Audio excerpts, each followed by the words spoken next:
صل على سيدنا ومولانا محمد وعلى سيدنا علي وسيدتنا فاطمة وسيدتنا زينب وسيدنا حسن وسيدنا حسين وعلى آله وصحبه وبارك وسلم وبارك وسلم وبارك اللهم صل على سيدنا الحمدللہ رب العالمین والصلاة والسلام علی سید الانبیاء والمرسلین اللہم صلی علی سیدنا و مولانا محمد وعلی آلہ واصحابہ وبارک وسلم وصلی علیہ۔ دنیا کے تمام دیکھنے والوں، تمام چاہنے والوں، تمام پیار کرنے والوں اور جہاں جہاں تک مجھے دیکھا اور سنا جا رہا ہے، جنید اقبال کی جانب سے انتہائی محبت کے ساتھ السلام علیکم۔ تازین کرام، پرنور صبح میں صبح نور کے ساتھ ایک بار پھر میں حاضر خدمت ہوں۔ حضرت ابو انیس محمد برکت علی علیہ رحمہ کی تالیف اسماء النبی الکریم صلی اللہ علیہ وآلہ وسلم سے رسول اللہ صلی اللہ علیہ وآلہ وسلم کا ایک اسم مبارک سیدنا الزاہد صلی اللہ علیہ وآلہ وسلم، ہمارے سردار زہد اختیار فرمانے والے، درود و سلام بھیجے اللہ آپ صلی اللہ علیہ وآلہ وسلم اور آپ صلی اللہ علیہ وآلہ وسلم کی آل پاک اور صحابہ کرام رضوان اللہ تعالیٰ علیہم اجمعین پر۔ حضرت ابو ہریرہ رضی اللہ تعالیٰ عنہ سے روایت ہے کہ نبی کریم صلی اللہ علیہ وسلم نے ارشاد فرمایا کہ اے ابو ہریرہ رضی اللہ تعالیٰ عنہ، تقوی اختیار کرو، لوگوں میں زاہد ہو جاؤ گے، قناعت اختیار کرو، سب سے زیادہ شکر گزار بن جاؤ گے، جو اپنے لیے پسند کرو وہ دوسروں کے لیے بھی پسند کرو، مومن ہو جاؤ گے، اور اپنے ہمسائے سے نیک سلوک کرو، حقیقی مسلمان بن جاؤ گے، اور کم ہنسا کرو کیونکہ زیادہ ہنسنا دلوں کو مردہ کر دیتا ہے۔ جیسا کہ ناظرین کرام آپ جانتے ہیں کہ ربیع الثانی کا مہینہ ہے، اور ظاہر ہے جہاں اس مہینے کی بہت سی فضیلتیں ہیں وہاں حضور غوث العظم دستگیر حضرت شیخ عبد القادر جیلانی رضی اللہ تعالیٰ عنہ کی نسبت بھی ہے، بڑی گہرائی کی نسبت ہے۔ ناظرین، اللہ کی محبوب ترین ہستیوں میں ایک ہستی، آسمان ولایت کے آفتاب، علم و معرفت کے تاجدار، سلطان طریقت، حجت العارفین، عالم ربانی، کتب ربانی، محبوب سبحانی، سلسلہ قادریہ کے بانی، سرتاج الاولیاء حضرت شیخ عبد القادر جیلانی رضی اللہ تعالیٰ عنہ کی ناظرین ذات اقدس وہ ذات اقدس ہے جن کے بارے میں یہ کہنا غلط نہ ہوگا کہ غوث اعظم درمیان اولیاء چون محمد درمیان انبیاء صلی اللہ علیہ وآلہ وسلم، یعنی جس طرح سے انبیاء کرام علیہ السلام میں رسول اللہ صلی اللہ علیہ وآلہ وسلم کا مقام اور ان کی اہمیت ناظرین، اسی طرح سے اولیاء کرام میں حضور غوث العظم دستگیر حضرت شیخ عبد القادر جیلانی رضی اللہ تعالیٰ عنہ کا مقام ہے۔ بر صغیر پاک و ہند میں ناظرین آپ جانتے ہیں کہ 4 سلاسل ہیں، ایک سلسلہ قادریہ، ایک سلسلہ چشتیہ، ایک سلسلہ نقشبندیہ اور ایک سلسلہ سہروردیہ۔ سلسلہ قادریہ کے بانی تمام دنیا جانتی ہے ناظرین کے محبوب سبحانی حضرت شیخ عبد القادر جیلانی رضی اللہ تعالیٰ عنہ ہیں۔ حضور غوث العظم دستگیر رضی اللہ تعالیٰ عنہ کی شان میں ناظرین میں کیا کہوں کہ ایک عاشق رسول جن کو دنیا عاشق رسول کہتی ہے اور پروانہ شمع رسالت کہتی ہے، اعلیٰ حضرت امام احمد رضا خان علیہ رحمۃ الرحمن کہ رہتی دنیا تک ان کی عشق کی مثالیں دی جاتی رہیں گی۔ ناظرین وہ فرماتے ہیں کہ واہ کیا مرتبہ اے غوث ہے بالا تیرا، اونچے اونچوں کے سروں سے قدم اعلیٰ تیرا، سر بھلا کیا کوئی جانے کہ ہے کیسا تیرا، اولیاء ملتے ہیں آنکھیں وہ ہے تلوہ تیرا، تیری سرکار ملاتا ہے رضا اس کو شفیع جو میرا غوث ہے اور لاڈلا بیٹا تیرا۔ جس طرح ناظرین نبوت و رسالت کے تمام کمالات و معجزات و مراتب و مدارج سارے کے سارے اکٹھے ہو کر رسول کریم صلی اللہ علیہ وآلہ وسلم کی ختم نبوت میں مجتمع کر دیے گئے ہیں، ایسے ہی تمام اولیاء کرام کی ولایت کے تمام علوم و محاسن و کرامات اور خرق عادات حضور غوث العظم دستگیر حضرت شیخ عبد القادر جیلانی رضی اللہ تعالیٰ عنہ کی ولایت خاصہ میں اللہ تعالیٰ نے رسول کریم صلی اللہ علیہ وآلہ وسلم کے صدقے اور طفیل مکمل طور پہ اکٹھے فرما دیے ہیں۔ سلسلہ قادریہ کو ناظرین آپ جانتے ہیں کہ ام السلاسل بھی کہا جاتا ہے۔ اس خانوادے میں تقوی، طہارت اور شریعت کی اتنی سخت پابندی ہے ناظرین کہ یہ سلسلہ ظاہر کو بھی بہتر کرتا ہے اور باطن کو بھی مکمل طور پہ صاف اور شفاف کر دیا کرتا ہے۔ حضور غوث الاعظم دستگیر رضی اللہ تعالیٰ عنہ کا سلسلہ قادریہ ناظرین سلاسل تصوف میں یعنی تمام سلاسل میں انتہائی اعلیٰ، عرفہ، افضل، اکرم، اجمل، اطیب، اطہر، اقدس، احسن، اکمل، مقدس، منور، معمبر، معطر، مطہر اور مکمل طور پہ نمایاں ہے۔ واضح رہے ناظرین کہ حضرت شیخ عبد القادر جیلانی رضی اللہ تعالی عنہ امام احمد بن حنبل رحمۃ اللہ علیہ کے مسلک کے پیروکار تھے، لیکن موجودہ دور میں سلسلہ قادریہ سے منسلک اکثریت امام ابو حنیفہ رحمۃ اللہ علیہ کے مسلک کے پیروکاروں کی ہے۔ حضرت خواجہ مجدد الفسانی رحمۃ اللہ علیہ فرماتے ہیں کہ اب غوث اعظم سے لے کر رضی اللہ تعالیٰ عنہ غوث اعظم رضی اللہ تعالیٰ عنہ سے لے کر حضرت سیدنا امام مہدی علیہ السلام تک کوئی ولی نہیں جو آپ کا محتاج نہیں، آپ سب کے محتاج الہ ہیں، جن کی ولایت یعنی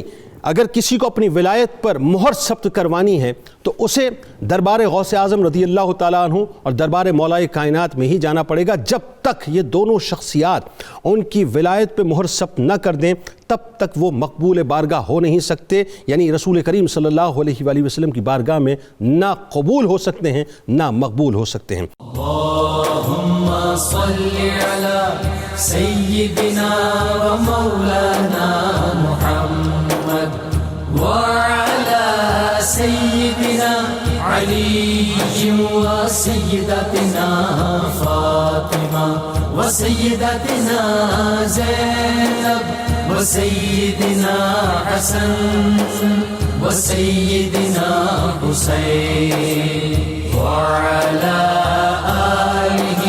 وصحبه وبارك وسلم۔ اللهم صل على سيدنا ومولانا محمد وعلى سيدنا علي وسيدتنا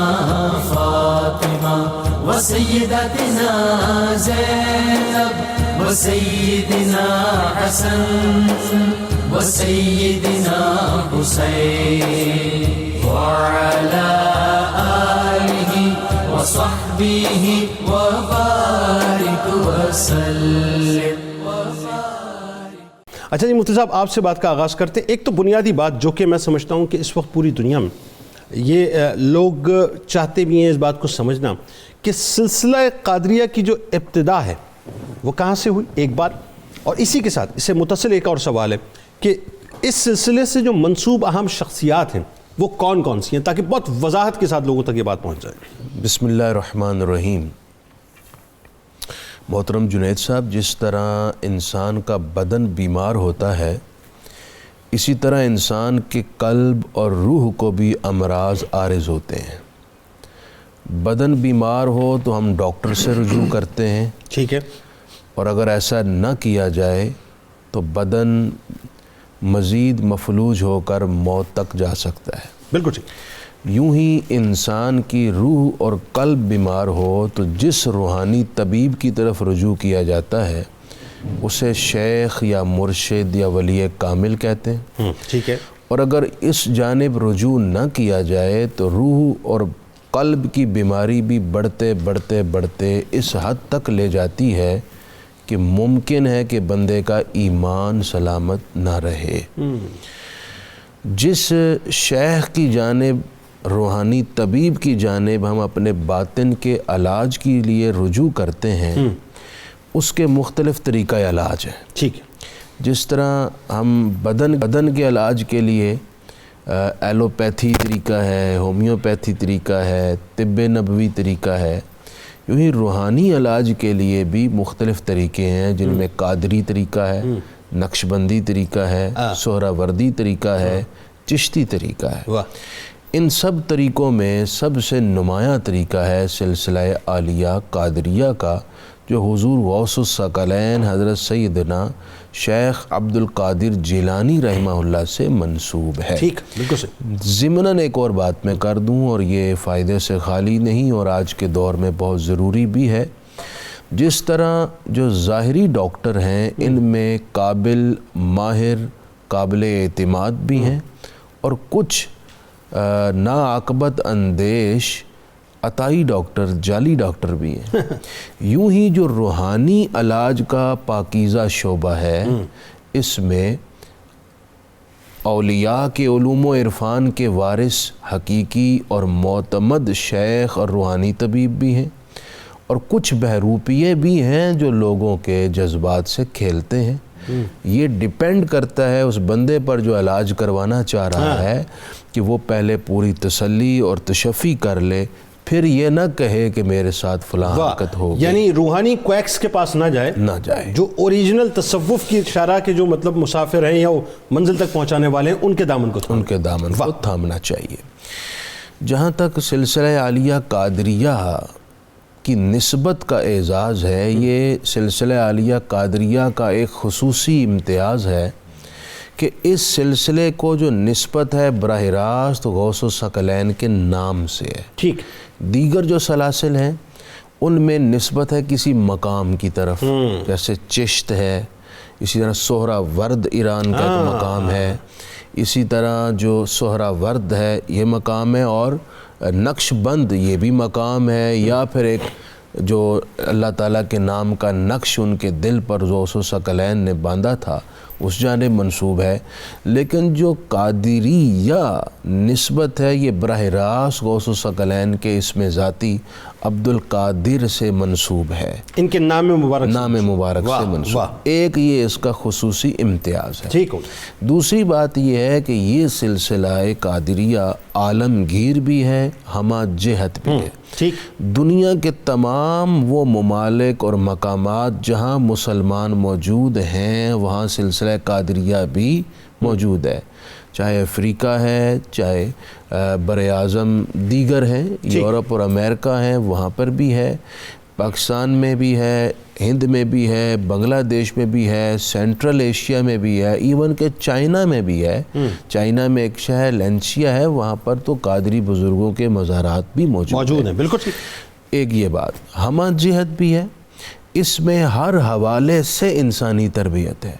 ان کی بدنی، ان کی روحانی، ان کی نفسیاتی۔ اور ساتھ میں ایک بات کہہ دوں، سلسلہ عالیہ قادریہ میں علم اور عمل، شریعت اور طریقت دونوں کا اجتماع، امتزاج ہے، اور اس پر بڑی سختی ہے۔ ٹھیک، اگر آپ اجازت دیں اس سختی پہ بات کریں گے، کیونکہ یہ سختی جو ہے لوگوں کو پوچھنی بھی چاہیے کہ اس میں اس سختی میں بھلائی کتنی ہے، اور تعلیمات پہ ظاہر مکمل طور پہ بات ہونی چاہیے۔ علامہ صاحب یہ بتائیے، جیسے شخصیات کا ذکر جو ہے میں چاہتا ہوں وہیں سے رب جوڑتے ہیں ہم تھوڑا سا، کہ ایک تو اس سلسلے کی ابتدا ظاہر ہے اس حوالے سے گفتگو فرمائی آپ نے، اور اس سلسلے سے منسوب جو اہم شخصیات ہیں ان کا تھوڑا سا مطلب بیک گراؤنڈ بتائیے کہ کتنی قداور شخصیات اس سلسلے سے منسوب ہیں۔ بہت زیادہ جی۔ میں اب دیکھیے غوث اعظم رحمۃ اللہ تعالیٰ علیہ کا سلسلہ کہاں جا کے جڑتا ہے، اور اس سلسلے کی ایک افضلیت یہ بھی ہے کہ اس کی نسبت ائمہ اہل بیت اطہار سے ہے۔ سبحان اللہ۔ میں سمجھتا ہوں کہ اس سے بڑی نسبت نہیں ہو سکتی کوئی، اللہ، اس سے زیادہ افضلیت نہیں ہو سکتی۔ میں اب آپ دیکھیے نوشہ گنج قادری رحمۃ اللہ تعالیٰ علیہ، میاں میر قادری رحمۃ اللہ تعالیٰ علیہ کے نیچے آ جائیں تو آپ دیکھتے چلے جائیے، بڑی قد آور نامور شخصیات ہیں جنہوں نے دنیا کے اندر انقلاب برپا کیا، اور بطور خاص سب کانٹیننٹ کے اندر انہوں نے انقلاب برپا کیا۔ تھوڑا سا میں پس منظر میں جانا چاہوں گا، عامت الناس میں ایک ایمبیگیٹی اور ایک کنفیوژن پایا جاتا ہے، وہ سمجھتے ہیں کہ یہ جو تصوف ہے it is a parallel religion. ایسا نہیں ہے، قطعاً ایسا نہیں ہے۔ وہ کہتے ہیں جی تصوف جو ہے یہ ایک متوازی جو ہے یہ دین ہے، ایک الگ سے ہے، ایسا نہیں ہے۔ اچھا، وہ بالکل ایک ڈیفرنٹ بحث میں چلے جائیں گے، لیکن یہ اتنا اہم موضوع ہے، اس پہ بات ضرور میں کروں گا کہ شریعت الگ، طریقت الگ، ایک عجیب نعرے لگے ہوئے۔ بالکل، یہی تو جو ہے نا یہ درمیان میں جو ایک خلیج پیدا کی گئی کہ شریعت اور طریقت دونوں الگ الگ چیزیں ہیں، ایسی بات نہیں۔ اس پر میں یہاں تھوڑا سا کلام پہلے ایک حدیث پاک آپ کے سامنے رکھوں گا، امام طبرانی کی، عبداللہ ابن مسعود اس کے راوی فرماتے ہیں، قول النبی علیہ السلام من سامع صوت اہل التصوف فلا یؤمن، جس کسی نے اہل تصوف کی آواز کو سنا اور پھر اس پر کان نہیں دھرے، توجہ نہیں دی، علی دعائہم، ان کی آواز پر توجہ نہیں دی، کتب عند اللہ من الغافلین، اللہ کے نزدیک وہ غافلین میں لکھا جاتا ہے۔ تو اہل تصوف کی بات کو نہ سننا، صلحاء کی بات کو نہ سننا، اور آپ دیکھیے صبح شام آپ 5 وقت نماز ادا فرماتے ہیں، اہدنا الصراط المستقیم، اہدنا الصراط المستقیم، ٹھیک ہے، آپ اس پر بار بار بات کریں۔ اگلی بات آپ غور کریں نا، صراط الذین انعمت علیہم، یعنی پہلے استغاثہ پیش کرتے ہیں کہ یا اللہ تو ہمیں سیدھی راہ دکھا، اور اس کے بعد ہمیں وہ انوائرمنٹ دے دے، وہ ماحول دے دے، وہ سنگت اور رفاقت عطا فرما دے ان لوگوں کی جن پر تو نے انعام کیا۔ اب صراط مستقیم کا تو ہم استغاثہ پیش کرتے ہیں، لیکن یہ کیوں نہیں سوچتے اگلے مرحلے پر اللہ نے کیا فرمایا کہ اللہ فرماتے ہیں کہ تمہیں ان کی سنگت بھی درکار ہے، رفاقت بھی درکار ہے، اور میت بھی درکار ہے۔ مطلب آپ نے مزید پریسائز کر دیا اپنے ٹارگٹ کو کہ جن پہ انعام کیا گیا ان کا راستہ دکھا، ان کی رفاقت بھی عطا فرما دے۔ اس پر ہم کان نہیں دھرتے، ہمیں اسی پر کان دھرنا چاہیے۔ اور یہاں میں جو شریعت اور طریقت کی بات چل رہی ہے، انبیاء اور رسل کی شخصیت کے دو پہلو بڑے نمایاں ہیں، پرومیننٹ دو پہلو ہیں، ایک ہے ولایت اور ایک ہے دعوت۔ ولایت کا تعلق جو ہے وہ اپنا اللہ اور نبی کے مابین ہے، اور دعوت کا تعلق امتی اور نبی کے مابین، دو ہیں۔ اچھا اب یہ دیکھیے کہ تمام صحابہ ان کے اندر یہ دونوں پہلو جمع تھے، ولایت کا بھی اور دعوت کا بھی، لیکن وقت کے گزرنے کے ساتھ ساتھ ایسا ہوا کہ ہم جو پیشوا تھے امت کے، وہ دونوں پہلوؤں کے جامع نہ رہے۔ کسی پر تو ولایت کا غلبہ ہوا، وہ ولی کہلائے، اور کسی پر جو ہے غلبہ ہوا علم کا، تو وہ علماء کہلائے۔ علم ایک بنیادی چیز ہے۔ اب اللہ تبارک و تعالیٰ کو دونوں پہلوؤں کو بقا اور اپنے نبی کی ذات کے دونوں پہلو، جو وراثت ہے ایک ولایت کی اور دعوت کی، دونوں کو برقرار رکھنا تھا۔ آپ دیکھیے غوث اعظم علیہ الرحمہ پر غلبہ ہے ولایت کا، داتا گنج پر غلبہ ہے ولایت کا، امام اعظم پر، امام مالک، احمد پر، ان پر غلبہ ہے علم کا۔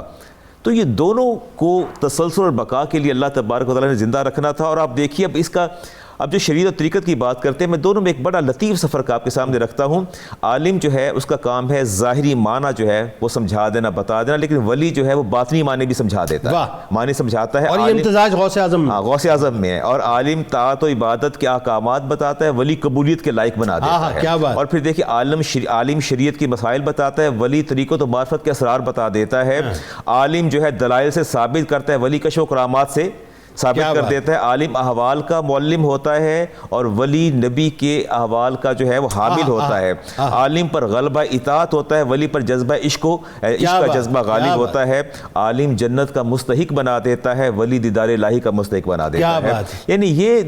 ایک، مجھے ایسا لگ رہا ہے جیسے یہ غوث اعظم، میں یہ نہیں کہتا کہ غوث اعظم کی شخصیت بیان ہو رہی ہے، میں یہ کہتا ہوں کہ غوث اعظم جیسی تصوف کی یونیورسٹی کے جو طلباء ہیں، یہ ایکچوئل میں ان کی شخصیت بیان ہو رہی ہے، کیونکہ ان کا مقام تو اور اوپر ہے بہت۔ تو ساری چیزیں جو ہے، اور عالم اور اس کی یہ فرق ہے، لیکن بنیادی بات ہے قول النبی علیہ السلام المتعبد بلا فقہ کالحماری فی الطاحونۃ۔ آپ میرے نبی نے ارشاد فرمایا کہ ایک عابد بغیر علم کے اس کی مثال بالکل ایسے ہے جیسے ایک بیل جو ہے وہ اپنے چل رہا ہے، راہٹ پہ چل رہا ہے، اور صبح سے لے کے شام تک گھومتا رہتا ہے، علم کے بغیر جو ہے وہ کوئی حال نہیں۔ اور جنید بغدادی علیہ الرحمہ سے پوچھا گیا کہ عارف کہتے کسے؟ فرمایا من نطق عن سرک وانت ساکت، جو تیرے دل کے اسرار اور بھید کو منکشف کر دے، اس کی زبان پر ہو اور تیری زبان خاموش رہے۔ ٹھیک، اچھا اب بات یہ نورانی صاحب، اس میں سلسلہ قادریہ کی جو بنیاد ہے،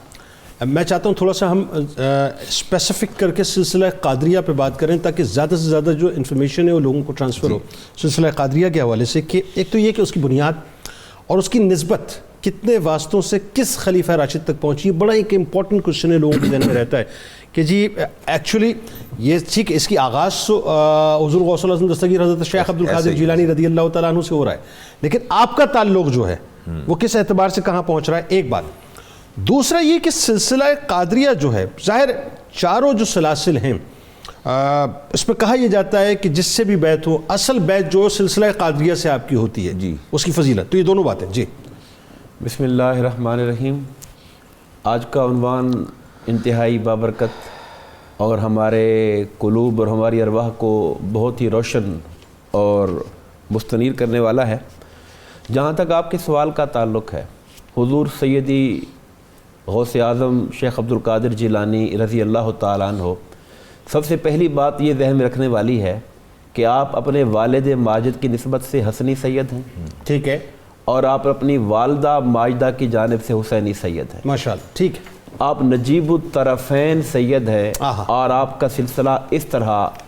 اپنے والد اور والدہ کی نسبت سے چلتا ہوا حضرت سیدنا علی مرتضیٰ رضی اللہ تعالیٰ عنہ اور سیدہ کائنات سیدہ فاطمۃ الزہرا سلام اللہ علیہا تک پہنچتا ہے۔ یہ آپ کا جہاں نسبی سلسلہ ہے، اسی طرح اگر ہم غور کریں تو شروع کے آپ کے مرشد ابو سعد مخزومی رحمۃ اللہ تعالیٰ علیہ، پھر ان کے بعد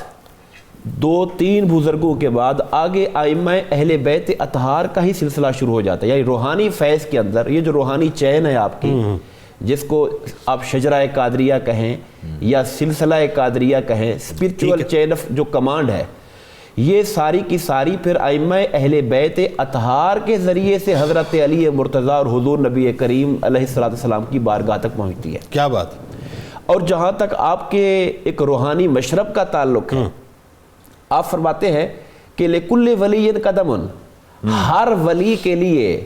ایک خاص طریقہ ہوتا ہے. وَإِنِّي عَلَى بَدَرِ الْكَمَالِ، اور میں تو نبی کریم علیہ السلام جو کمالات کا ایک مہتاب کامل ہے، میں ان کے نقش قدم پر ہوں اور ان کے طریق پر چل رہا ہوں. واہ. تو حضور غوث اعظم رضی اللہ تعالیٰ عنہ نے اپنے جو بنیادی والدین ہیں ان کے سلسلے سے بھی فیضان آپ کو حضرت علی مرتضیٰ کی ذات سے مل رہا ہے. ٹھیک ہے. اور جو آپ کا سلسلہ مشائخ ہے، جہاں سے آپ نے خرقہ ولایت لیا اور جن کے ذریعے آگے آپ کا سلسلہ چلتا ہے، وہ بھی سارے کے سارے 3 بزرگوں کے بعد آگے ائمہ اہل بیت اطہار ہی ہیں براہ راست، جن سے آپ کے فیضان کا سلسلہ چلا ہے. اور جو ہے سب دوسری بات یہ ہے کہ یہ جو سلسلہ ہے، اگر بر صغیر پر نگاہ ڈالیں تو بر صغیر کے اندر دکن کے اندر سب سے پہلے شاہ نعمت اللہ قادری رحمت اللہ تعالی علیہ 1430 عیسوی کے اندر یہ سلسلہ قادریہ کے فیضان کی امین بن کر یہاں بر صغیر کے اندر انہوں نے فیضان کو آگے بڑھایا. مگر خدا کا کرنا یہ ہوا کہ یہ سلسلہ ان کی آمد کے بعد اس طرح نہیں پھیل سکا. اللہ پاک نے یہ جو فیض رکھا تھا یہ بطور خاص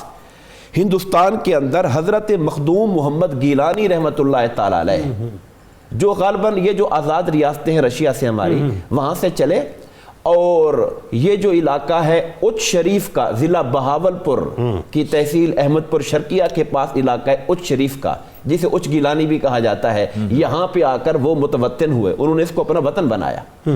سلسلہ قادریہ بر صغیر کے اندر اس کے جو فیضان کا جو ظہور ہے اور فیضان کا جو پھیلاؤ ہے، وہ حضرت جن کا میں نے ذکر کیا مخدوم محمد گیلانی رحمت اللہ تعالی علیہ، ان کے ساتھ آگے بڑھا. اور پھر آپ اللہ پاک نے اس میں ایسی برکت رکھی. اور دوسری بات یہ بھی ہے جس کا آپ نے ذکر کیا کہ دیگر سلاسل کو بھی فیضان، خواہ وہ سلسلہ چشتیہ ہے، سہروردیہ ہے، نقش بندیہ ہے، ان سب کو فیضان بھی حضور سیدنا غوث اعظم کی بارگاہ سے مل رہا ہے. وجہ اس کی یہ ہے کہ جب آپ نے یہ ارشاد فرمایا تھا کہ قدمی حاضر علی رکبت کل ولی اللہ، میرا یہ قدم ہر ولی کی گردن پر ہے، اس وقت حضرت خواجہ معین الدین چشتی اجمیری رحمت اللہ تعالی علیہ جو پہاڑوں کے اندر مراقبات کے مصروف تھے، تو آپ نے اپنی روحانی سماعت سے اس کو سماعت کیا اور کہا نہ صرف میری گردن پر، میرے سر اور آنکھوں پر بھی آپ کا قدم ہے. اللہم صلی علی سیدنا و مولانا محمد وعلى سيدنا علي وسيدتنا فاطمة وسيدتنا زينب وسيدنا حسن وسيدنا حسين وعلى آله وصحبه وبارك وسلم. اللهم صل على سيدنا ومولانا محمد وعلى سيدنا علي وسيدتنا فاطمة وسيدتنا زينب وسيدنا حسن وسيدنا حسين وعلى آله وصحبه وبارك وسلم. مفتی صاحب میں چاہتا ہوں بڑا اہم، اب چونکہ یہ پورشن ہے اور ظاہر ہے یہ دلوں کی جو کثافت ہے اس کو دور کرنے کے لیے، اس کو زنگ کو دور کرنے کے لیے بہت ضروری ہے کہ آپ لوگوں کو یہ بتائیں کہ جی اوراد و وظائف کیا ہیں اور کس طرح سے ان کو اپنانا چاہیے. سلسلہ عالیہ قادریہ کے اوراد اور وظائف تو بہت کثیر ہیں، متعدد ہیں، سب کو شاید یہاں بیان کرنا ممکن نہیں ہے. ان میں سے چند ایک جو نمایاں ہیں اور ہر ایک اس کو بڑی آسانی کے ساتھ کر سکتا ہے وہ بیان کیے دیتا ہوں. اور ضمناً یہ بھی عرض کر دوں کہ جب کوئی شخص سلسلہ عالیہ قادریہ میں بیعت ہوتا ہے تو سب سے پہلے اسے شیخ توبہ کرواتے ہیں، واہ، اور توبہ کروانے کے بعد اس سے چند چیزوں کا عہد لیتے ہیں کہ آپ نے نماز نہیں چھوڑنی، اللہ، صاحب استطاعت ہے تو زکوٰۃ دینی، واہ، حج کی استطاعت ہے تو حج فرض ادا کرنا، کر لیں، ٹھیک، جو فرائض ہیں، جو شریعت کے واجبات ہیں، ان کی ادائیگی کا عہد لیتے ہیں۔ اس کے بعد شیخ پھر انہیں کہتے ہیں کہ یہ اوراد اور وظائف کرنے، ان میں سے سب سے نمایاں یہ ہے کہ سلسلہ قادریہ میں پنجگانہ نماز کے ساتھ نماز تہجد کی بڑی پابندی کروائی جاتی ہے اور دیگر نوافل کی ادائیگی پر، کیونکہ حدیث پاک کی روح سے نوافل کی کثرت قرب الہی کا سب سے مؤثر ذریعہ سبحان اللہ، ہوتا ہے، سبحان، اس لیے اس پر خاص دھیان دیا جاتا ہے۔ اب جہاں تک اوراد کی بات ہے، اس میں کچھ اوراد ایسے ہیں جو ہر نماز کے بعد کرنے ہیں، اور کچھ اوراد ایسے ہیں جو رات سونے سے پہلے۔ ان میں سے جو آسان ترین ہیں، اور میں ناظرین سے کہوں گا کوئی زیادہ وقت بھی نہیں لگے گا، یہ کریں، کیونکہ یہ وہ اوراد ہیں جو کتابوں میں درج تحقیق کے مطابق خود حضور غوث الثقلین کے معمول میں تھا۔ ان میں سے یہ کہ آپ ہر نماز کے بعد 11 دفعہ درود پاک، 11 دفعہ الحمد شریف یعنی سورہ فاتحہ، اور 11 دفعہ سورہ اخلاص، قل هو اللہ احد اللہ الصمد، یہ سورت پاک پڑھتے تھے ہر نماز کے بعد۔ یوں ہی آپ کا معمول تھا کہ ہر نماز کے بعد نفی اور اثبات کا ذکر کرتے تھے، ٹھیک، لا الہ الا اللہ، لا الہ میں نفی ہے، الا اللہ میں اثبات ہے۔ تو ہر نماز کے بعد 175 ٹائمز یعنی 175 مرتبہ تو حضور غوث الثقلین خود یہ نفی اور اس بات کا ذکر فرماتے تھے۔ اس فگر میں بھی کوئی خاص بات ہے، کیونکہ یہ تالے کی چابیاں ہوتی ہیں نا، جیسے یہ فگر بھی کوئی خاص جو اللہ کا ولی متعین کرتا ہے، اس میں بھی کسی نہ کسی سربستہ رازوں کی چابی ہوتی ہے۔ اچھا، یہ بہت سے لوگ سوال کرتے ہیں صاحب یہ فگرز کے ساتھ، یہ تعداد کے ساتھ پڑھنا، کیا پڑھنا؟ دیکھیں خود نبی اکرم صلی اللہ علیہ وسلم نے 33 مرتبہ سبحان اللہ، واہ، کیا دلیل 33 مرتبہ الحمدللہ اور 34 مرتبہ اللہ اکبر فرمایا۔ اس سے اوپر نیچے تعداد بیان نہیں کی، تو اس میں بھی کوئی خاص رمز تھی۔ تو یہیں سے عکس کر کے اولیاء کرام اپنے مشاہدات اور مکاشفات کی روح سے فگرز کا تعین فرماتے ہیں۔ بہترین۔ اچھا، قصیدہ غوثیہ کا بھی بتائیے گا۔ اچھا جی، ایک میں بات عرض کر دوں، سونے سے پہلے معمول، حضور غوث الثقلین جب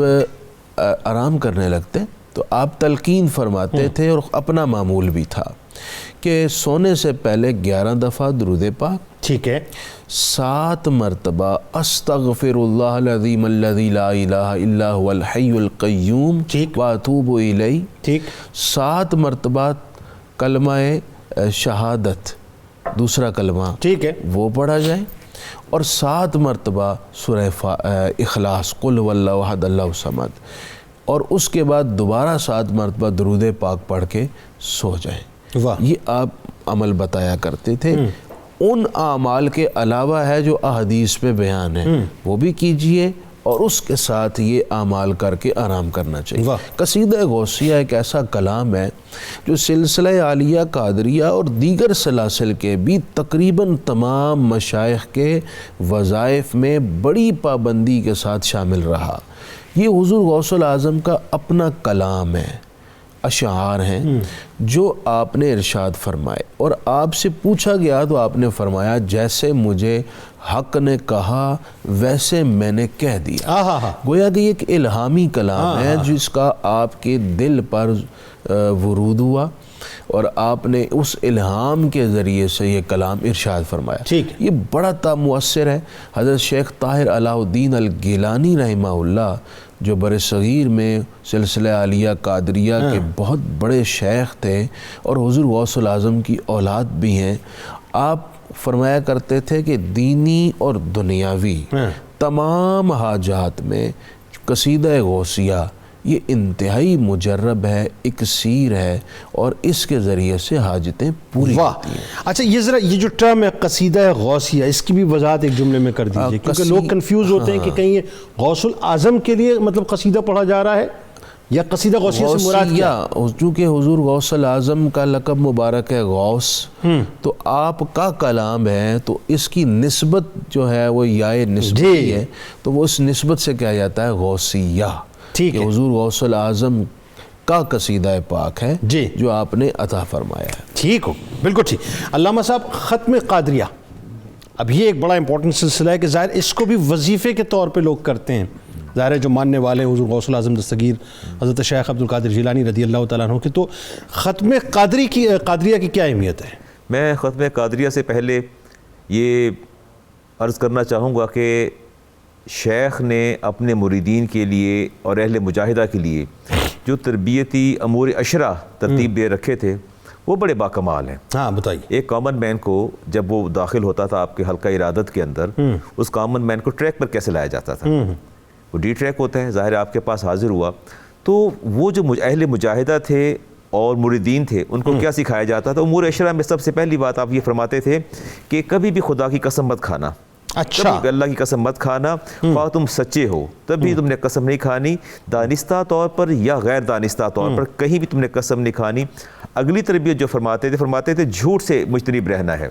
تم نے کبھی نہیں بولنا، یعنی وہ جتنی بھی اخلاقی برائیاں تھیں ہر ایک برائی کو آپ روکتے فرماتے۔ تیسرا کام تم نے یہ کرنا ہے کبھی عہد شکنی نہیں کرنی، اگر وعدہ کرنا لا دین لمن لا عہد لہ، اس کا دین ہی نہیں جو اپنا عہد پورا نہیں کرتا، فرمایا عہد شکنی سے گریز کرنا ہے۔ پھر فرماتے کہ کبھی بھی کسی پر لعنت نہ کرنا، واہ، کیونکہ یہ لعنت کا بنیادی جو لغوی معنی ہے وہ رحمت سے دور کرنا، اور یہ حق اللہ تعالیٰ کا ہے، ایک عام آدمی کسی کو رحمت سے دور نہیں کر سکتا۔ پھر فرماتے تھے کہ درود پاک کی کثرت کیا کرو اور ذکر خفی بھی کیا کرو اور ذکر جلی بھی کیا کرو۔ اگلی بات فرماتے کہ بد دعا مت کرنا، کسی کے لیے بد دعا نہ دینا کسی کو، خواہ ظالم ہی کیوں نہ ہو، اس پر بھی تم نے اپنی زبان کو خاموش رکھنا ہے۔ یہ وہ سارا مجاہدہ تھا۔ فرماتے تھے کسی اہل قبلہ کو حتمی طور پر مشرک، کافر یا منافق نہ کہو، اس سے اجتناب کرو، ایسا ہرگز نہیں کہنا، یہ ہر ایک پر کفر کے فتوے لگانا یہ کہیں بھی درست نہیں۔ فرماتے تھے گناہ کی موجب چیز کو دیکھو بھی مت اور اس کا ارادہ بھی مت کرو، مخلوقات میں سے کسی کے دست نگر نہ ہونا بلکہ ہمیشہ مخلوقات سے بے نیاز رہنا، لوگوں سے کسی چیز کا طمع نہ کرنا اور ہمیشہ عجز و انکساری کو اپنا شیوا بنانا۔ یہ وہ تربیتی مراحل تھے جن کی طرف آپ لے کے چلتے تھے، اور ان امور عشرہ پر عمل کرنے کے بعد انسان کی ظاہری اور باطنی کیفیت جو تھی یکسر بدل جاتی تھی، اور شریعت کی اس قدر پابند تھے، فرماتے تھے کہ بدعتی کو آتے دیکھو تو راستہ بدل لو، اور آپ فرماتے تھے جو بدعتی سے عداوت رکھے گا مجھے اللہ کی بارگاہ میں امید ہے کہ اللہ تبارک و تعالیٰ اسے بخش دے گا۔ اللہم صلی علی سیدنا و مولانا محمد وعلی سیدنا علی و سیدتنا فاطمہ و سیدتنا زینب و سیدنا حسن و سیدنا حسین وعلی آلہ وصحبہ وبارک وسلم۔ اللہم صلی علی سیدنا و مولانا محمد وعلی سیدنا علی و سیدتنا فاطمہ و سیدتنا زینب و سیدنا حسن و سیدنا حسین وعلی آلہ وصحبہ وبارک وسلم۔ اب ہمیں جوائن کیا ہے جناب ذیشان بٹ صاحب نے، آپ کو بھی خوش آمدید کہتا ہوں، اور آئیے آپ کو لیے چلتے ہیں کتاب الشفا کی جانب۔ اولاد کو فرما بردار بنانے کا عمل بہت اہم مسئلہ ہے ناظرین، اس وقت کم و بیش مطلب جو ہے وہ ہر گھر کے اندر یہ پرابلم ہے۔ اگر اولاد نافرمان ہو جائے تو ہر فرض نماز کے بعد اول و آخر درود پاک کے ساتھ سورۃ الاحقاف کی آیت نمبر 15 3 بار پڑھ کر اللہ سے دعا مانگیں، انشاءاللہ اولاد فرما بردار ہو جائے گی۔ حضور غوث الاعظم دستگیر حضرت شیخ عبد القادر جیلانی رضی اللہ تعالیٰ عنہ کا قول مبارک ہے کہ تم کسی ایسے شخص کی صحبت اختیار کرو جو حکم خداوندی اور علم لدنی کا واقف کار ہو۔ اس دعا، اس امید، اس یقین کے ساتھ اجازت دیں کہ اللہ تبارک و تعالیٰ آپ کا، ہمارا ہم سب کا حامی و ناصر ہو۔ اللہ حافظ۔ محشر میں مغفرت کی خبر غوث پاک ہیں، محشر میں مغفرت کی خبر غوث پاک ہیں، سب کچھ میرا ہے میرے اگر غوث پاک ہیں، سب کچھ میرا ہے میرے اگر غوث پاک ہیں، محشر میں مغفرت کی خبر، خیر الورا کی آل ہیں، مولا علی کے لال، خیر الورا کی آل ہیں، مولا علی کے لال، خیر النساء کے نور نظر غوث پاک ہیں، خیر النساء کے نور نظر غوث پاک ہیں،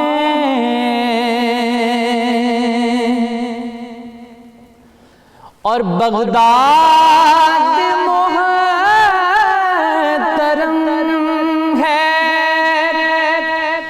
دیار نبی کے بعد، بغداد محترم ہے، دیار نبی کے بعد، اس میں حضور ہیں تو ادھر غوث پاک ہیں، اس میں حضور ہیں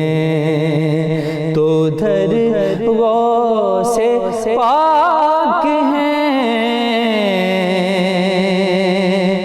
اس میں حضور ہیں، اور ان کے نسب میں نور محمد ہے جلوہ گر، ان کے نسب میں نور محمد ہے جلوہ گر، بے شک حسن کے لخت جگر غوث پاک ہیں، بے شک حسن کے لخت جگر غوث پاک ہیں، اور کیا خوب ہے نصیر یہ مصرع امیر کا، کیا خوب ہے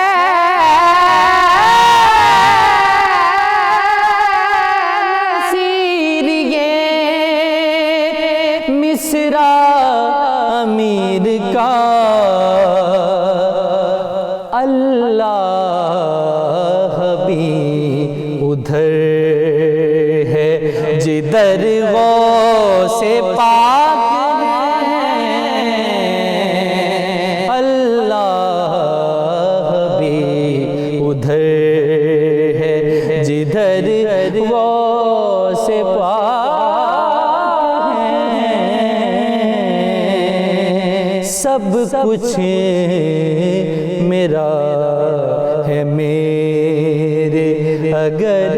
غوث پاک ہیں۔